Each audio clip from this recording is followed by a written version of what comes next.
Hello students, welcome to our channel T R solution academy. তো আজকে আমরা SSC group C এবং D এর 17 নাম্বার প্র্যাকটিস ক্লাস সলভ করব। ঠিক আছে, দেখো ফার্স্ট কোশ্চেন কি বলেছে। মিনুর কাছে কিছু টাকা আছে, সে এর মাধ্যমে 40টি বই বা 90টি কলম কিনতে পারে। সে টাকার 20% খাবারের জন্য রাখে এবং বাকি দিয়ে 36টি কলম এবং কিছু বই কেনে। বের করুন সে কতগুলো বই কিনেছে। ঠিক আছে, খুব ভালো কোশ্চেন। দেখো, সবার ফার্স্টে আমার যেখানটা বা আছে সেটাকে আমি নজর দেব, মানে এই লাইনটা। 40টি বই বা 90টি কলম কিনতে পারে, তাহলে তার কাছে যদি 100% টাকা থাকে, কিছু একটা টাকা আছে মানে তার কাছে 100% টাকা আছে। এই টাকা দিয়ে সে হয় 40টি বই কিনতে পারে, অথবা আমার 90টি কলম মানে 90টা পেন কিনতে পারে। তাহলে 40টা বই অথবা 90টি পেন, তার মানে কি বোঝাচ্ছে? 40টা বইয়ের যে দাম সেটাই 90টা পেনের দাম। ভালো করে বুঝবে, 40টা বই যদি সে ওই টাকা দিয়ে কিনতে পারে বা 90টি কলম যদি ওই টাকা দিয়ে কিনতে পারে, তার মানে 40টা বইয়ের যেটা দাম সেটাই 90টা বইয়ের দাম। এইবার কথা, সে ওই টাকা 20% খাবারের জন্য রেখেছে। তাহলে এখন তার কাছে 100% টাকা নেই, এখন তার কাছে 100% থেকে 20% টাকা খাবারের জন্য রেখেছে, এখন তার কাছে 80% টাকা আছে। তাহলে টাকা যদি 100% থেকে 80% হয়, জিনিসও আমি 80% পাবো। তাহলে এখন আমি হয় 40-এর 80% চারাটা কত 32টা বই পাবো, অথবা 90-এর 80% 8 নং 72টা পেন পাবো। এখন আমি হয় 32টা বই কিনতে পারবো অথবা 72টা পেন কিনতে পারবো।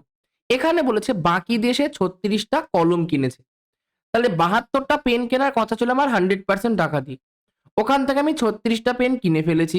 তাহলে এখন কাছে আমার কটা পেনের টাকা আছে? এখন আমার কাছে 36টা পেনের টাকা আছে। ভালো করে বুঝবে জিনিসটা। বাকি টাকা দিয়ে 36টা কলম কিনেছি, তাহলে এখন আমার কাছে কত টাকা আছে? 36টা পেনের টাকা আছে। এই 36টা পেনের টাকা কতগুলো বইয়ের টাকার সমান? দেখো, আমার 72টা পেনের টাকা কতগুলো বইয়ের সমান? 32টা বইয়ের সমান। এইখান থেকে শুধু লিখলাম এটা। যদি 2 দিয়ে কাটি, 36 দুগুণী 72, এটা 2 দিয়ে কাটলে 16 দুগুণী 32। তাহলে 36টা পেনের দাম 16টা বইয়ের দামে সমান। তাহলে বাকি টাকা দিয়ে যে কিছুটা বই কিনেছি, তাহলে কটা বই কিনেছি? 16টা বই কিনেছি। কারণ আমার কাছে 36টা পেনের দামের সমান টাকা আছে, সেটা দিয়ে বই কিনছি, 16টা বই কিনছি। ডি অপশনটা কারেক্ট অ্যান্সার।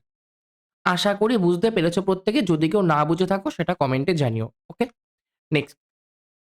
পি এবং কিউ একাই একটি কাজ যথাক্রমে 30 এবং 60 দিনে সম্পূর্ণ করতে পারে।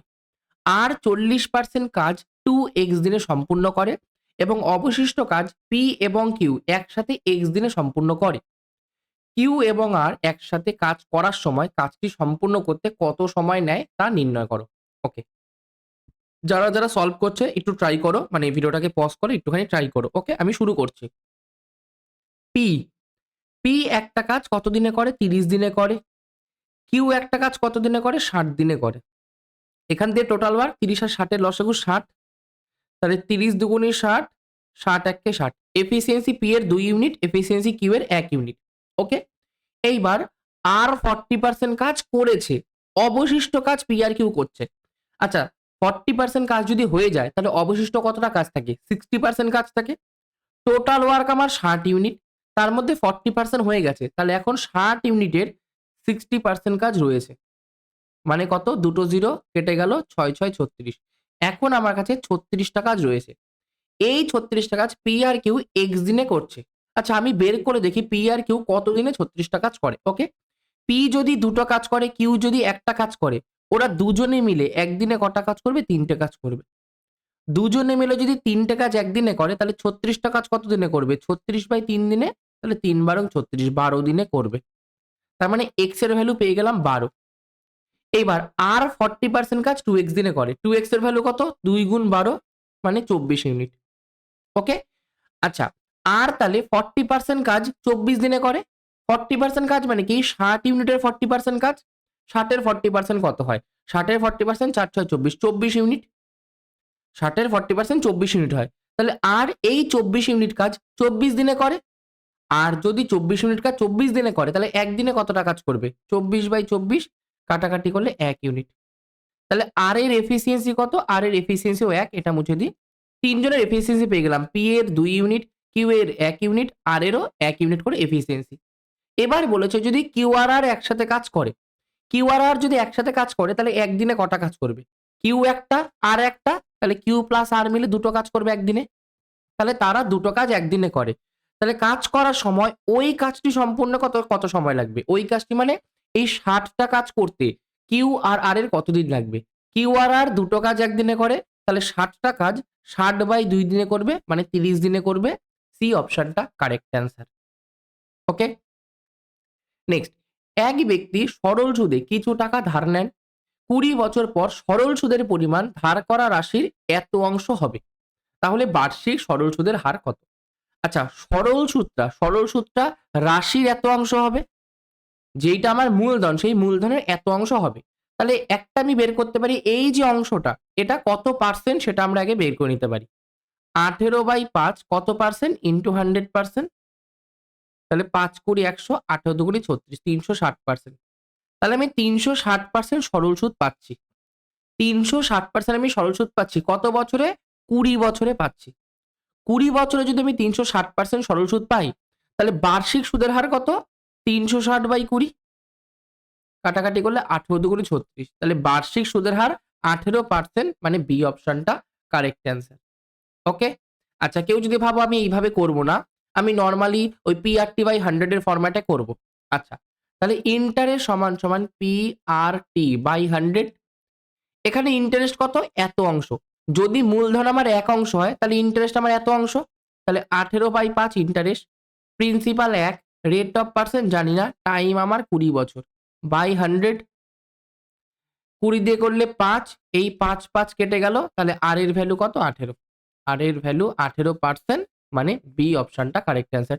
যেটা তোমাদের সুবিধা সেটাই তোমরা করবা। ঠিক আছে? নেক্সট, হরিশ এবং বিমল 20 দিনে একটি কাজ শেষ করতে পারে। তারা 15 দিন এটিতে কাজ করে এবং তারপর বিমল চলে যায়। বাকি কাজ হরিশ একাই 10 দিনে সম্পূর্ণ করে। হরিশ একা কত দিনে কাজটি সম্পূর্ণ করতে পারবে? ওকে, ফার্স্টে হরিশ আছে। হরিশ একটা কাজ কত দিনে করে? আচ্ছা, হরিশ এবং বিমল 20 দিনে। হরিশ প্লাস বিমল কদিনে একটা কাজ করে? 20 দিনে একটা কাজ করে। ওকে, তারা 15 দিন এটিতে কাজ করে। তারপর বিমল চলে যায়, বাকি কাজ হরিশ একা 10 দিনে করে। আচ্ছা, তারা 15 দিন কাজটা করেছে। তাদের এমন একটা কাজ তাদের দেওয়া হয়েছিল যেটা তাদের করতে 20 দিন সময় লাগে। কিন্তু তারা 15 দিন করেছে। তাহলে বাকি কাজটা তাদের করতে কতদিন লাগার কথা? বাকি কাজটা H প্লাস B এর করতে 5 দিন লাগার কথা। 20 দিনের মধ্যে 15 দিন কাজ হয়ে গেছে। তাহলে বাকি কাজটা তারা করলে 5 দিন লাগবে। এই বাকি কাজটা হরিশ একা কতদিনে করছে? এই কাজটা হরিশ করছে 10 দিনে। এইখান থেকে আমরা এফিসিয়েন্সি বের করব। ওকে? ৫ আর ১০ এর লসাগু ১০, ৫ দুগুণে ১০, ১০ একে ১০। তাহলে হরিশের এফিসিয়েন্সি 1 ইউনিট আর দুজনের এফিসিয়েন্সি 2 ইউনিট। দুজনের এফিসিয়েন্সি 2 ইউনিট। তার মধ্যে হরিশের 1 ইউনিট। তার মানে বিমলেরও 1 ইউনিট এফিসিয়েন্সি হবে। হরিশের 1 ইউনিট, দুজনের 2 ইউনিট, তাহলে বিমলেরও 1 ইউনিটই হবে। তাহলে হরিশের এফিসিয়েন্সি 1 ইউনিট, বিমলের এফিসিয়েন্সি 1 ইউনিট। এইবার হরিশ একা যদি ওই কাজটা করে তাহলে কতদিন সময় লাগবে? দেখো, দুজনে মিলে একটা কাজ 20 দিনে করছিল। আর দুজনের এফিসিয়েন্সি 2 ইউনিট করে। দুজনে একদিনে দুটো কাজ করে, তাহলে 20 দিনে কটা কাজ করবে? 20 ইন্টু দুটো। দুজনে মিলে 20 দিনে একটা কাজ করে। আর দুজনের কার্যক্ষমতা 2 ইউনিট করে। তাহলে 20 দিনে তাহলে কটা কাজ করবে? 20 গুণ 2টা। এই কাজটা যদি হরিশ করে, হরিশ একদিনে একটা কাজ করে। এই যে হরিশ একদিনে একটা কাজ করে। তাহলে এই টোটাল কাজটা কত দিনে করবে? টোটাল কাজ বাই তার তার কার্যক্ষমতা 1, 20 দুগুণে 40 দিনে করবে। মানে সঠিক উত্তর কোনটা? এ অপশনটা কারেক্ট অ্যান্সার। ওকে? আশা করি ক্লিয়ার। নেক্সট, একটি বাস বিরতি ছাড়া কোনো স্থান 70 কিমি পার ঘন্টা গড় গতিবেগে এবং বিরতি সহ 63 কিলোমিটার পার ঘন্টা গড় গতিবেগে অতিক্রম করে। বাসটি প্রতি ঘন্টায় কত মিনিট থামে? দেখো, বাসটার স্টপেজে যে থামার টাইমটা, মানে এক একটা স্টপেজে কতক্ষণ থামছে সেটা বের করার একদম সোজা নিয়ম হচ্ছে, ফার্স্টে বাসটার অরিজিনাল গতিবেগ মাইনাস বিরতি সহ গতিবেগ ডিভাইডেড অরিজিনাল গতিবেগ ইন্টু 60 মিনিট। মানে যত ধরো আমি 60টা গুণ করলাম না, তাহলে এটা আওয়ারে বেরোবে। আওয়ার থেকে মিনিটে করতে গেলে আমাকে 60 দিয়ে গুণ করতে হয়, এত মিনিট। ওকে? আচ্ছা, 70 মাইনাস 63, 63 6, 7, 8, 9, 10, 63 আর 7 হচ্ছে 70, 7/70 ইন্টু 60। এই 0 কেটে গেল, 7 কেটে গেল, অ্যান্সার 6 মিনিট। তাহলে বাসটা স্টপেজে 6 মিনিট দাঁড়াচ্ছে, মানে এ অপশনটা কারেক্ট অ্যান্সার। ওকে? নেক্সট, একটি পরিবারের ৫ জনের বয়সের গড় ৮ বছর। নতুন একজন ওই পরিবারে যুক্ত হলে গড় বয়স হবে ৭ বছর। নতুন জনের বয়স কত? আচ্ছা একটু ট্রাই করো তোমরা। ১০ সেকেন্ড মতো সময় দেবো, বেশি সময় দেবো না। ওর মধ্যে হলে ভালো, না হলে ভিডিওটাকে পজ করে নিজেরা সলভ করবে। করো।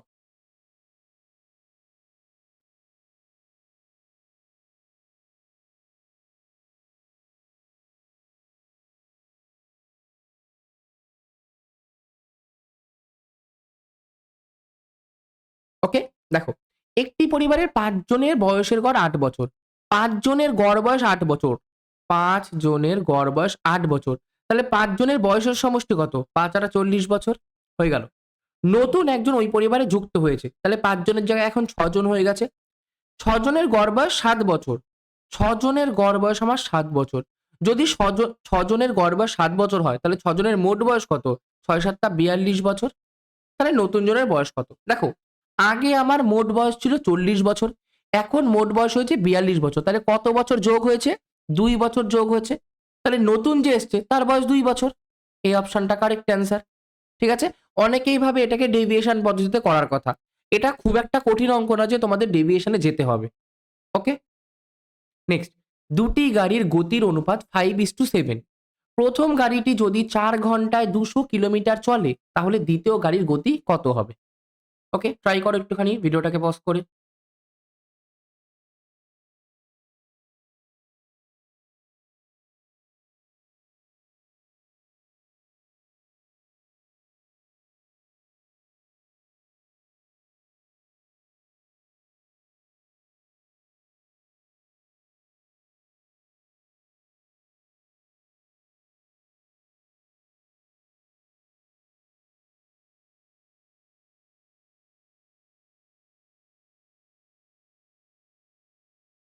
ওকে?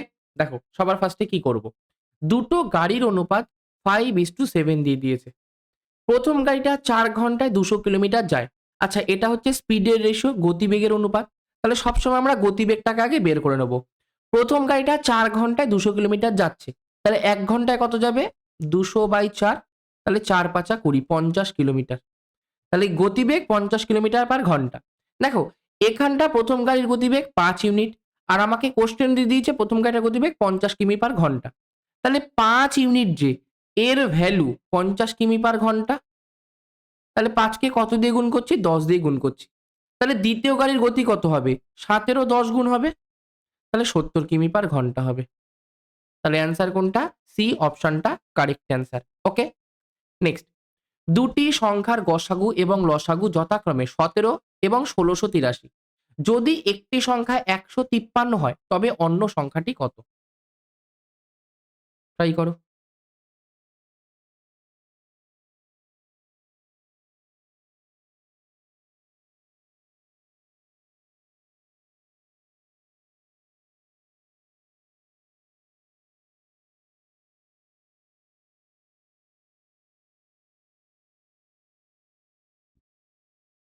ওকে? দেখো, অন্য সংখ্যা সমান সমান কি? আমাদের লসাগু গুণ আমাদের গসাগু ডিভাইডেড একটি সংখ্যা। আচ্ছা, ১৭ দিয়ে যদি কাটাকাটি করি, ৯ ১৭ ১৫৩।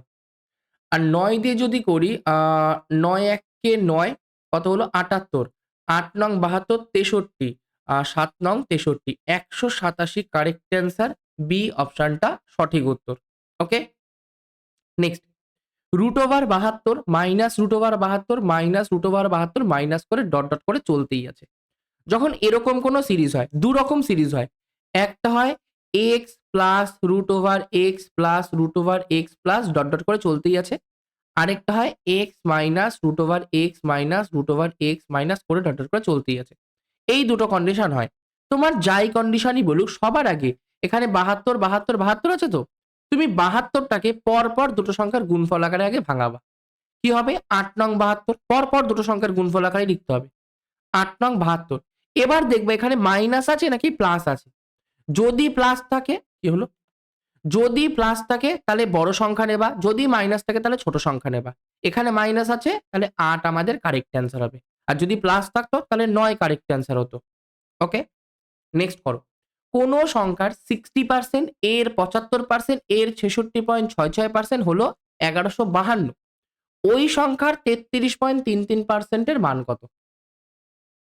চলো বের করো।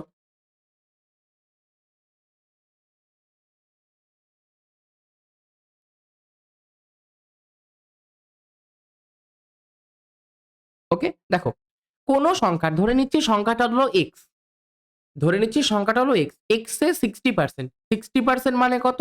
3/5, 1/5 মানে 20%, 3/5 মানে 60%, 75% মানে 3/4, আর 66.66% মানে 2/3। এটার মান কত? এটার মান 1152। ওকে, কাটাকাটি কি যায়? 3 3 কেটে যায়, 2 দিয়ে করলে 2 হয়ে গেল। এই 3 দিয়ে যদি এটাকে কাটি, 3 তিরিকে 9, 25, 3 আটা 24, 12, 3 চারে 12। এটা 5 দুগুণে 10। তাহলে x এর ভ্যালু কত? 10 টা ওদিকে গুণ হলো 3840। x এর মান 3840, আমাকে বলেছে ওই সংখ্যার 33.33% কত?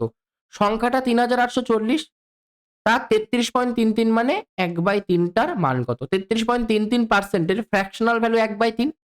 কাটাকাটি করো, 3 একে 3, 3 দুগুণে 6, 24, 3 আটা 24, 1280 আমার কারেক্ট অ্যান্সার, বি অপশনটা সঠিক উত্তর। ঠিক আছে? তো আজকের জন্য এইটুকুনি। ক্লাসটা যদি ভালো লেগে থাকে ক্লাসটাকে একবার লাইক করে দেবে। চ্যানেলে যারা প্রথমবার এসছো চ্যানেলটাকে একবার সাবস্ক্রাইব করে দেবে। ওকে? চলো। এন্ড করলাম এখানটা। কোনো সমস্যা হলে অবশ্যই কমেন্টে জানিও। বাই।